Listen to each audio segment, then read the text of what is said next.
As time went on, their home became even more famous in the village. People would visit not just for food or water, but to enjoy the warmth and kindness that filled the house. Ozioma and Joshua's family became a symbol of love and unity. One evening, Ozioma and Amarachi were sitting together again under the moonlight. Amarachi had now found a kind man of her own, and she too was married with a child. You were right, Ozioma, Amarachi said with a smile.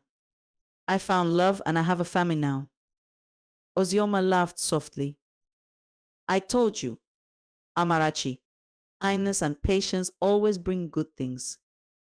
And so the two friends continued to live happily with their families growing side by side. They remained close, just as they had been when they were young girls fetching water from the stream and laughing under the moonlight. Their children grew up, and the village flourished with love and unity thanks to the example set by Ozioma, Joshua, Amarachi, and all the people who followed in their footsteps. This is how true happiness lived on, from one generation to the next. As the years rolled by, Ozioma and Joshua grew older, but their love and kindness never faded. Their children were now grown, with families of their own, and the village still remembered them as the heart of the community. Ozioma and Joshua's home became a gathering place for everyone, a place where stories were shared, problems were solved, and laughter echoed through the air. One day, as Ozioma sat on the porch with Joshua, she looked out at the village. We have done so much, Joshua, she said softly. I never imagined that the love and kindness we shared would spread through the whole village.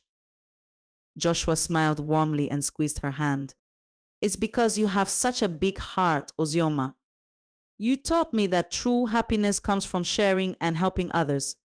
Just then, their grandchildren ran up to them, laughing and playing.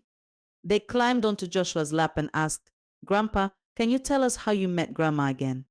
Joshua chuckled and began the story. Well, it all started when your grandmother hurt her leg by the stream.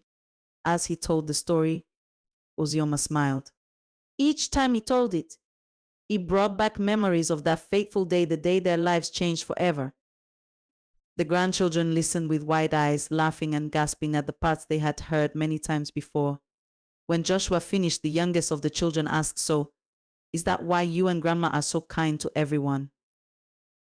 Joshua looked at Ozioma, and they both nodded. Yes, Joshua said. We learned that helping others brings happiness not just to them but to us as well. The grandchildren smiled, and one of them said, When we grow up, we want to be just like you and Grandma. Ozioma's heart filled with joy as she looked at the young faces around her. You can, my dear, she said. All you need to do is be kind, be helpful, and love those around you. That is the greatest thing you can do.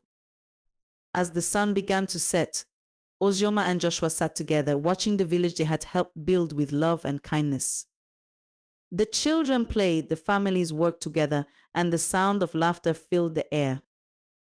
The legacy they had created would live on in the hearts of the villagers for many generations to come. And so Ozioma and Joshua continued to live their days in peace, surrounded by love.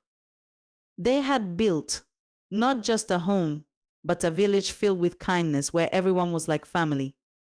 And their story of love and kindness would be told for years to come as a reminder that happiness grows when it is shared